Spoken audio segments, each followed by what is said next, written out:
আশা করি তোমরা সকলেই ভালো আছো।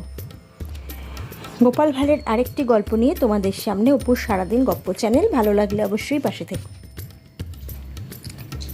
রাজা কৃষ্ণচন্দ্রের গোপাল ভাঁড়ের সব অভ্যাসই ভালো লাগতো, একমাত্র গোপালের তামাক খাওয়ার অভ্যাসটাকে তিনি কিছুতেই সহ্য করতে পারতেন না। একদিন এরকম গোপাল ভাঁড় আর মহারাজ কৃষ্ণচন্দ্র পালকিতে করে একটু ভ্রমণে বেরিয়েছিলেন। হঠাৎ একটা জমির কাছে আসতে দেখলেন কিছু গাধা সেই জমিতে চড়ে বেড়াচ্ছে এবং সেই জমিটা ছিল তামাকের জমি। সেটা দেখে মহারাজ কৃষ্ণচন্দ্র গোপালকে বলল, দেখো গোপাল, কত গাধা তামাক খেতে চড়ে বেড়াচ্ছে, এবং এটাও দেখার বিষয় যে গাধাদের মধ্যে একটা গাধাও কিন্তু তামাক পাতায় মুখ দিচ্ছে না।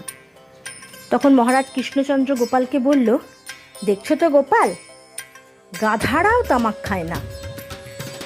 গোপাল তখন হাস্যরস উদ্রেক করার জন্য মহারাজ কৃষ্ণচন্দ্রকে বললেন, ঠিকই বলেছেন মহারাজ, কোনো গাধাই তামাক খায় না।